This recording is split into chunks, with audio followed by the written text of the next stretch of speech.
USS Scorpion was one of only 2 nuclear submarines ever lost by the U.S. Navy. That's right. It sank in 1968, and the question is why?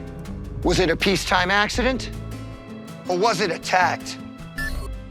On April 10, 1963, America's most advanced nuclear submarine. Today, a submarine seen traveling along the beach, a Sky 10 flying over the sub as it made its way through the ocean earlier today, giving a show to people on the beach. Disappeared beneath the Atlantic waves. The USS Thresher, carrying 129 souls. USS Thresher, to talk about the importance of the quality in the work that we do. Vanished during a routine test dive off Cape Cod. One moment, she was descending into the depths. The next, complete silence. For 6 decades, the U.S. Navy told one story about that disaster. But what if everything was a lie? U.S. Navy helicopter and a fighter jet have crashed in separate incidents. What if the real cause was deliberately buried under classified documents? After 60 years, the truth is finally surfacing, and it's more chilling than anyone imagined. Stay with us as we uncover what really happened and why it took so long for the truth to emerge. The ultimate weapon. When the USS Thresher entered service in 1961 at Portsmouth Naval Shipyard, she represented the future of submarine warfare. This wasn't just another vessel. She was America's answer to Soviet nuclear threats lurking beneath the ocean. The Cold War was at its peak, and Soviet submarines armed with nuclear missiles were moving dangerously close to American shores, each one capable of devastating American cities without warning. The Thresher embodied years of engineering breakthroughs. Her sleek teardrop design allowed unprecedented speed and agility underwater, making older submarines look primitive by comparison. Built from special high-strength steel, she could dive beyond 1,300 feet, where crushing pressure would instantly destroy weaker vessels.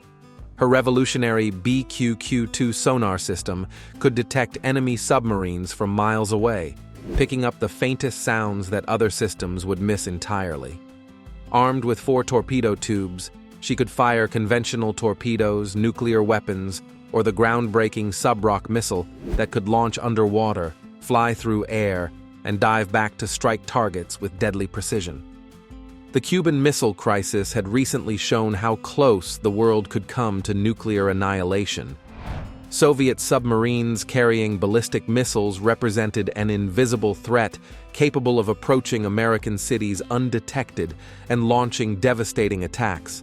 The Navy desperately needed submarines that could patrol deeper, move faster, and strike harder than anything the enemy possessed. The Thresher was designed to be exactly that weapon. By early 1963, initial trials exceeded all expectations. Naval commanders were eager to deploy their new weapon immediately. But standard procedure required one final test. After 9 months of maintenance, the submarine needed deep dive tests proving she could handle extreme pressure at maximum operational depth.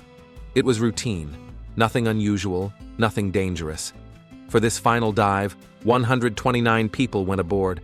Most were experienced submariners who knew every system by heart, but civilian engineers and shipyard technicians also joined them, specialists who understood every aspect of the vessel's construction. Nobody suspected April 10th would be their last day alive. Nobody imagined the submarine would become an ocean floor tomb, and nobody knew the truth would stay hidden for 6 decades. The last communication. April 10, 1963 dawned calm over the Atlantic. About 220 miles east of Cape Cod, the ocean was eerily still, a mirror of steel blue stretching endlessly toward the horizon. The air carried a deceptive peace. On the surface, the USS Skylark maintained her position, antennas high, sonar humming faintly as she tracked every whisper from below. Beneath her, nearly a mile of water separated the rescue ship from the USS Thresher, the U.S. Navy's most advanced nuclear-powered submarine. The Thresher was preparing to dive for a routine deep test, the kind of mission meant to prove her strength under immense pressure. The Skylark's orders were simple: stay close, listen, and be ready to respond if trouble arose. but every man aboard knew the grim reality. At the depths Thresher was heading, there was no real rescue. If something went wrong, no surface ship, no diver, no equipment on Earth could bring her crew back alive. The ocean at that depth was merciless. At 6:30 that morning, the first calm message crackled through the underwater telephone. Thresher beginning descent. The submarine eased downward in slow spirals, pausing every 100 feet to test valves, pumps, and systems as the water pressure mounted. For nearly 3 hours, the pattern held steady routine messages, standard checks, nothing unusual. The Skylark's operators monitored the feed, jotting notes, the tension so light it almost felt boring. The mission was a textbook, until it wasn't.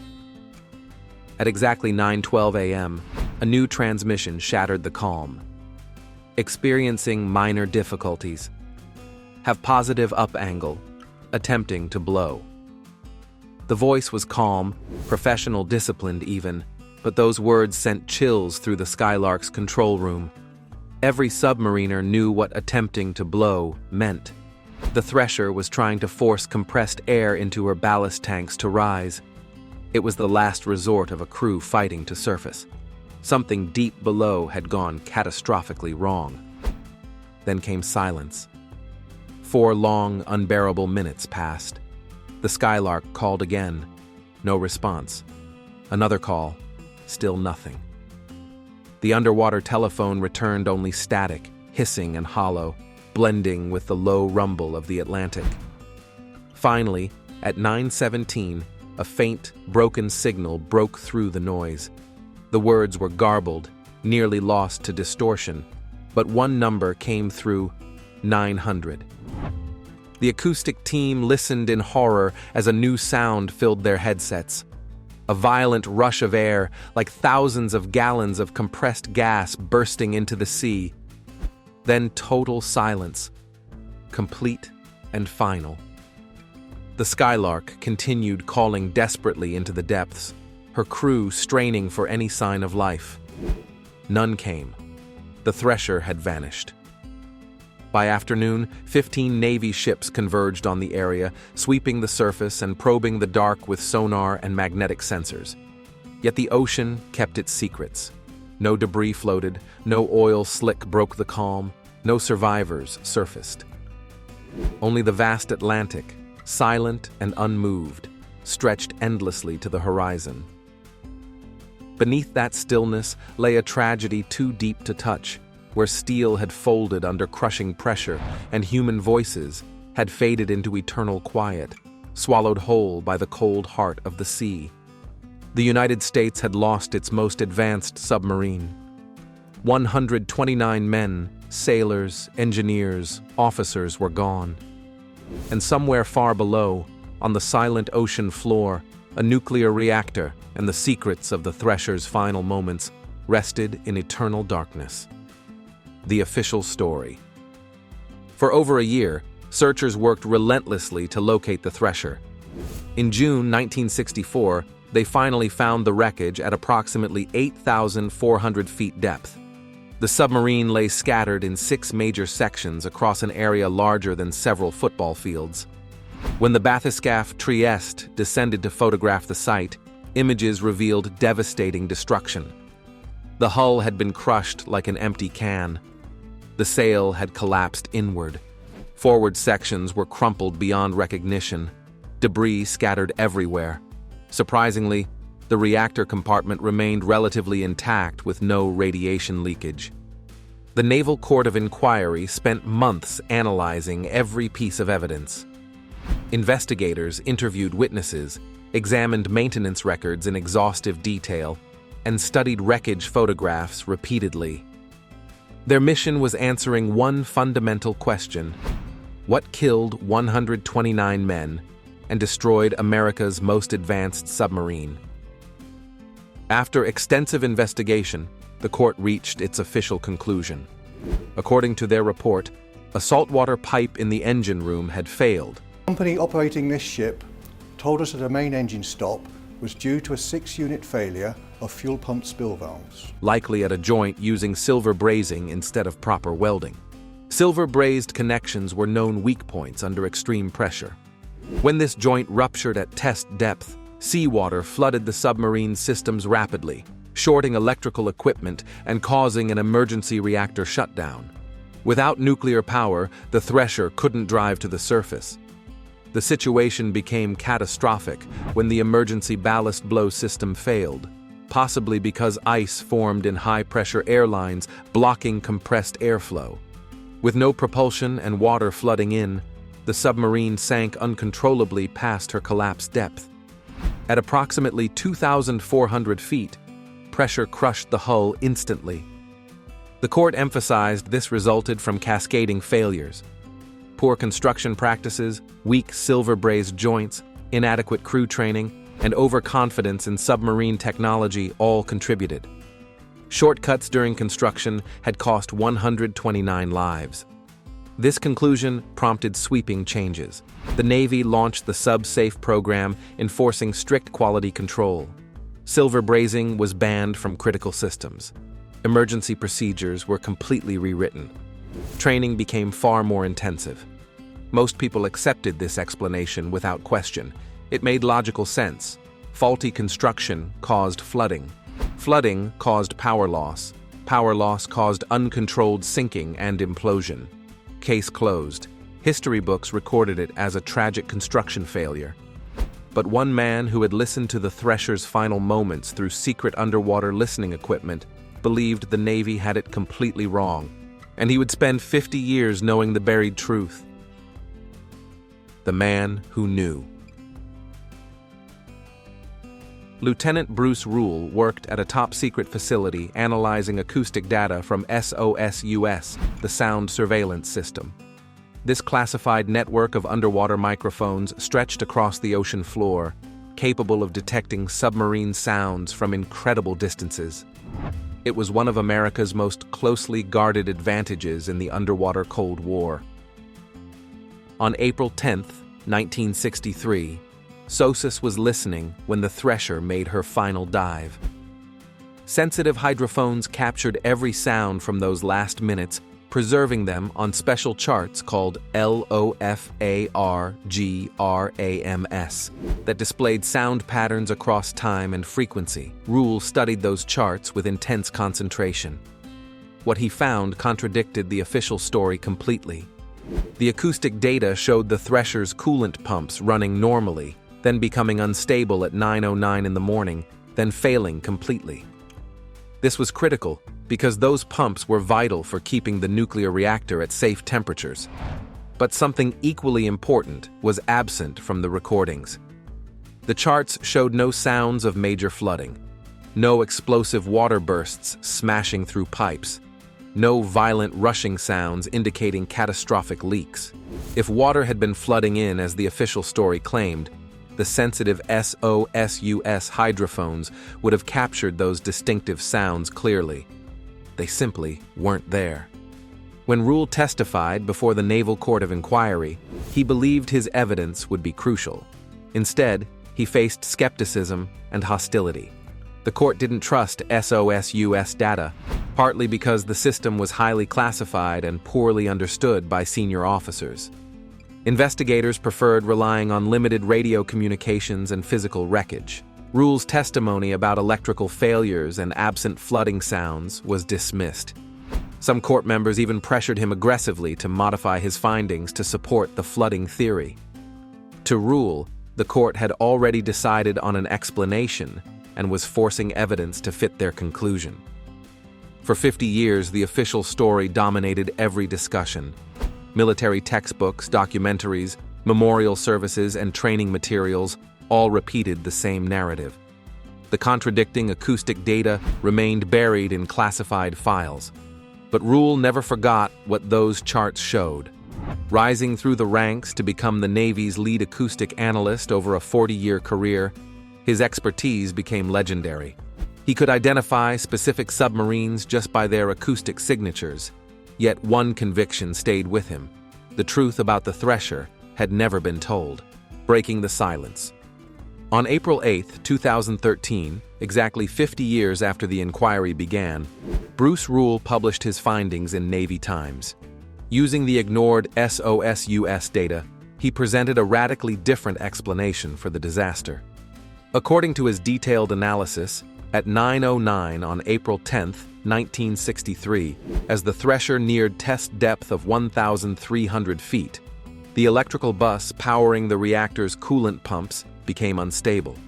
For 2 minutes, strange fluctuations occurred that Rule had never encountered in thousands of hours analyzing submarine operations. The electrical system was failing. Then, at exactly 9:11, the electrical bus failed completely. When power went out, the coolant pumps shut down instantly. This triggered automatic reactor shutdown to prevent meltdown. In one catastrophic moment, the Thresher lost all propulsion power. With no engines and no way to drive toward the surface, the submarine became dead weight, sinking rapidly into the abyss. The most shocking aspect of Rule's analysis was what SOSUS didn't show. There were absolutely no sounds of major flooding before the reactor shut down. If seawater had been bursting through broken pipes as officially claimed, the microphones would have captured those sounds. They didn't. At 9:17, the Thresher sent her final message. That single word, 900, likely indicated depth. 900 feet below test depth, meaning approximately 2,200 feet total, and dropping fast toward collapse depth around 2,400 feet. 1 minute later, at 9:18, SOSUS recorded the unmistakable acoustic signature of hull implosion under crushing pressure. After decades analyzing submarine sounds, Rule could identify that signature with absolute certainty. This revelation was devastating. For half a century, the Navy had maintained a fundamentally incorrect explanation. The real cause wasn't flooding from poor construction. It was electrical failure, leaving the submarine powerless at the most dangerous moment. But Rule's article wasn't enough to force document release or make the Navy change its official story. That's when retired Captain James Bryant entered the fight. Having commanded 3 Thresher-class submarines during his career, Bryant knew these vessels intimately. Reading Rule's analysis, he realized if Rule was correct, the Navy needed to acknowledge its mistake and rewrite history. But first, someone needed to force the evidence into the open. Bryant filed Freedom of Information Act requests for investigative documents. The Navy refused every request, claiming national security concerns despite more than 50 years passing since the disaster. By 2019, Bryant had run out of patience. He filed a federal lawsuit demanding release of over 3,600 pages of investigative files, including witness testimony and technical analyses. The Navy fought aggressively, insisting even 60-year-old documents contained information too sensitive for public release. But Bryant wasn't fighting alone. Families of lost crew members joined his legal battle, including Joy McMillan and Tim Nunez, whose father, Walter Jack Nunez, had perished aboard the Thresher. For decades, they'd lived with the official explanation. Their mother died in 2016, never knowing the full truth about how her husband died. Then came a breakthrough. In February 2020, U.S. District Judge Trevor McFadden ruled in Bryant's favor, ordering the Navy to release portions of the report monthly. By September 2020, the first 300 pages became public. Navy officials claimed the documents added little new information. That wasn't true. The files revealed alternative explanations had been considered in 1963, but quietly dismissed. They showed some engineers questioned the flooding theory at the time, expressing doubts apparently ignored or suppressed in the final report. For the first time in 6 decades, the Navy was being forced to reveal what it had hidden, the hidden truth. The released documents contained shocking revelations supporting Rule's analysis. USS Seawolf logs showed that 26 hours after the disaster, her crew reported hearing unusual underwater sounds they believed might be survivor signals. They actually broadcast into the depths. "We hear your underwater telephone. Send 5 dashes for identification." This raised a disturbing question. If the Thresher imploded at 9:18 on April 10th, how could Seawolf hear possible signals 26 hours later? Some experts argue survival at that depth was impossible. Others say the possibility cannot be completely dismissed. These are haunting questions without definitive answers. The files also revealed Navy engineers in 1963 privately doubted flooding was the primary cause. According to their notes, they suspected electrical failure left the Thresher powerless. But these concerns were downplayed or omitted from the final report. Why suppress this evidence? One theory points to Admiral Hyman Rickover, the powerful father of the nuclear navy. His reactor designs powered America's submarine fleet. Admitting electrical failure in reactor support systems caused the disaster could have raised serious questions about nuclear submarine reliability and safety. The political fallout could have been enormous, potentially affecting funding and public support for the nuclear submarine program. By focusing on faulty construction and flooding, the Navy could implement visible reforms like SubSafe without questioning the fundamental design of nuclear submarine systems. The evidence clearly points to Rule's conclusion. Catastrophic electrical failure, not flooding, doomed the Thresher. When the electrical bus powering coolant pumps failed at 9/11, the reactor automatically shut down. Without propulsion and unable to blow ballast tanks successfully, the submarine sank uncontrollably past collapse depth and was destroyed by pressure. For 60 years, focus was on preventing flooding and improving construction quality. But if the real threat was always electrical failure, then generations of submarines may have operated with the same hidden vulnerability that killed the Thresher and her crew. For families of the 129 lost men, the newly released documents bring complicated emotions. There's vindication in finally learning truth, but also renewed pain and anger, realizing the real story was deliberately hidden their entire adult lives. They spent decades mourning under false assumptions while the Navy had evidence pointing to a completely different explanation. This story is about more than a submarine accident. It's about institutional secrecy, powerful organizations protecting their interests, and the cost of hiding truth from those who deserve it most. It's a warning about what happens when evidence is ignored because it's inconvenient, when experts are silenced because their conclusions threaten established narratives, and when families receive comfortable lies instead of difficult truths. After 60 years, the truth is emerging from the depths where it was buried. The USS Thresher was lost not because of poor construction and flooding, but because of an electrical failure the Navy knew about but chose to hide. 129 men died that April morning, and their families spent 6 decades believing a carefully crafted lie designed to protect reputations and avoid uncomfortable questions about nuclear submarine safety. What do you think about this 6-decade cover-up? Do you believe there could have been survivors trying desperately to signal for help from the wreckage? Or were the sounds just debris settling in the deep? Share your thoughts in the comments below. And if this story revealed hidden naval history you never knew existed, make sure to hit that like button and subscribe to our channel. We dig deep into mysteries like this, uncovering truths that powerful institutions tried to keep buried forever. Don't miss our next investigation into the stories that changed history but were never fully told.